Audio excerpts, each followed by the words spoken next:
What's up, guys? Welcome back to the channel.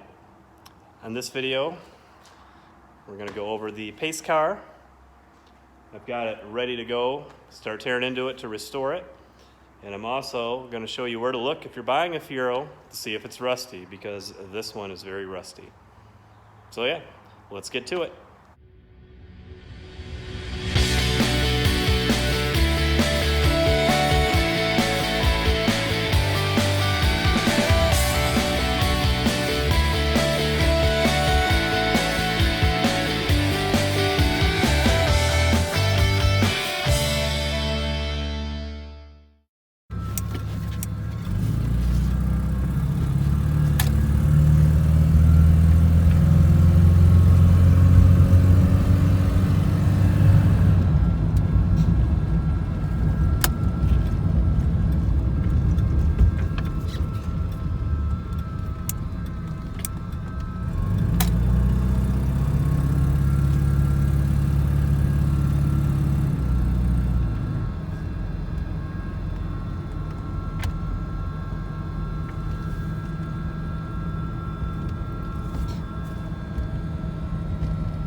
All right, so this is my 84 Pontiac Fiero Indy pace car.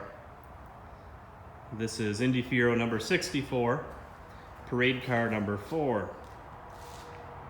So yeah, I got this car, oh God, 9 years ago, with the hopes of restoring it, and I just have not gotten to it. I paid $400 for this car, non-running. I have since gotten it running. You can see a couple videos of this car where I kind of go over it, and one where I replaced the line in the fuel tank that was ruptured, which is why it wouldn't run. So if you want to see that stuff, you can check out some of the other videos. But this is just kind of the overview, and this is going to be, I'm going to actually get started on this car now 9 years later. As you can see, when I was fixing up the wide body, I borrowed some parts off of this. I got to get another left tail light for it. So yeah, anyway, this car does run. However, this engine has a lifter tick. I hope it's a lifter tick. I think it's a lifter tick. It smokes pretty bad.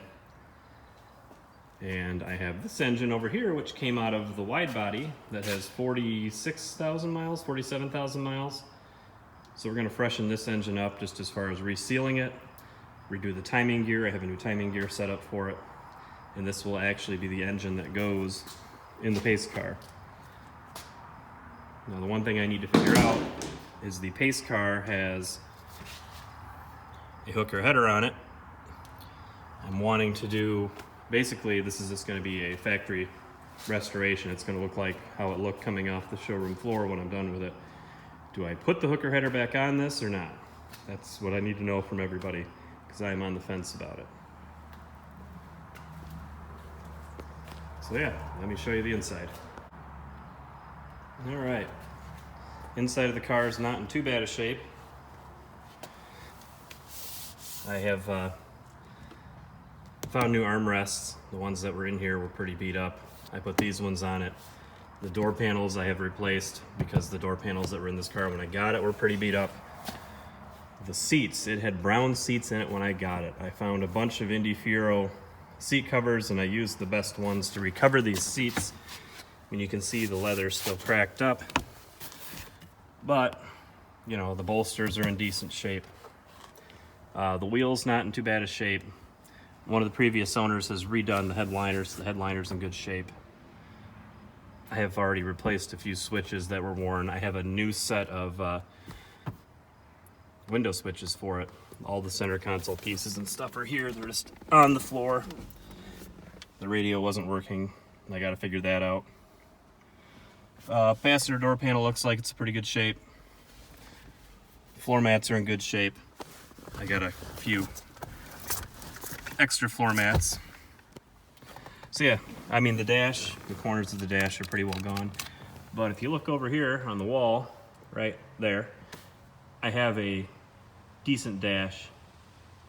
It's got a few cracks, but the corners aren't missing. So that dash is gonna go in this car. Yeah, car has 152,000 miles on it. There's a 1 over there. You just can't see it because of the reflection. 152. And I know the engine has been replaced in this car at least once. So the fact that I'm swapping in a different engine makes no difference. This car does have AC, does not have rear defrost, it has cruise control, has power windows, power mirrors, and it has power locks. And it's an automatic, and it will stay an automatic. So yeah, let's look under the hood. Actually, I guess first let's look at the hood. You can see the paint on this car is pretty bad. None of the panels are shiny. They look shiny on camera, but they are not, trust me. They are textured, weathered. The deck lid has seen better days. So yeah, it needs paint. And it's gonna get painted with the body. Panels are getting painted off the car. So yeah, under here, everything's here. Everything looks complete. Okay, you got a little bit of rust up in the corners here. Headlights work, even though that one, the bulb isn't plugged in. So yeah, not too much up here. Let's go back in the trunk and I will show you the rust on this car. All right guys, if you're buying a Fiero, and granted this one doesn't look too bad, no rust because the body panels are fiberglass, plastic, whatever. You're gonna wanna go over here, pull back the trunk carpet, and you will see how rusty these cars can be. This one is pretty bad. This is the plastic wheel liner. This is the frame rail. We can go over to this side, maybe. Much the same. So yeah, if you're gonna buy a Fiero, pull back the trunk carpet, because that is a common place that these things rust. They will also rust up in the wheel well. Up in here, you can see this has got some rust. The floor frame rails for the subframe bolt can rust. I have not looked at that on this car yet. I need to get this rear clip off. Also, battery tray. I can see daylight down there. This has had a battery tray welded in it poorly at one point in time. It's rusty over here. So yeah, this car has its fair share of rust issues. I've also seen these rust out back here under the floor in this area, but mine's not too bad. There's a little bit of rust, but that's not too bad. It's mostly this back corner, frame rails, trunk corners, which that can be repaired. So yeah, that's where you want to look, because I've had worse, actually, believe it or not. This is pretty bad. A lot of people would probably scrap this car, but seeing as it's an Indy Fiero, it's one of the parade cars, I'd really like to see this car live on.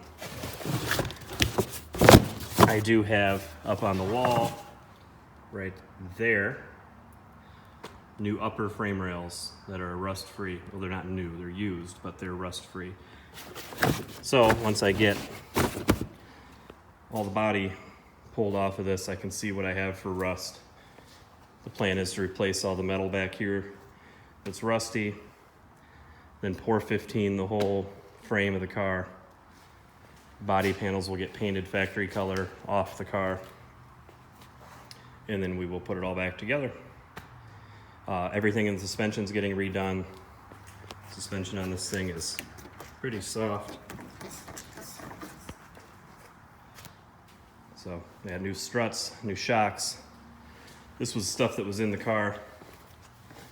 We got engine mounts, rear inner outer tie rods. I got the rest of the brake line kit, new battery cables.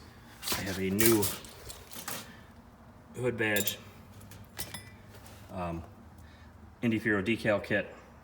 Those are the rear struts. I have rear shocks around this place somewhere. I put tires on this a few years ago, so the tires are new. Wheels will get restored.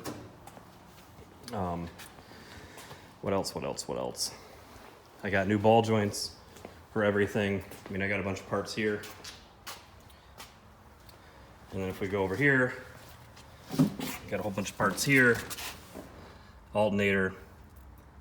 There's ball joints, brake calipers, just all kinds of stuff over here. I have brand new Indy Fiero badges for the fender. They go right here. I found some of these that are brand new. So yeah, basically every part on this car needs to be touched. And that's the plan. So yeah. So if you want to see this car get the love that it deserves, the next video will be the first in the series of this car getting restored. And probably what we'll do in that video is something I've never done before, and that will be removing all of the body panels off of this car to completely assess what shape the frame is in. Like I said, I really don't want to scrap this car. As far as Fieros go, I feel it's kind of one of the rarer ones, being a parade car, being an Indy Fiero to begin with, and then being a parade car makes it even more rare. So, you know, I've already got 2 modified Fieros. It'd be nice to have one that is completely stock, like it came off the showroom floor. So, if you want to see that, you're going to want to go ahead and subscribe. Like this video. Go ahead and leave a comment. If you have any constructive criticism or advice for me on getting body panels off, or your thoughts on whether I should keep that performance header, let me know. So I want to try to get better at this YouTube thing, and this is going to be the next project. So I will see you guys on the next one.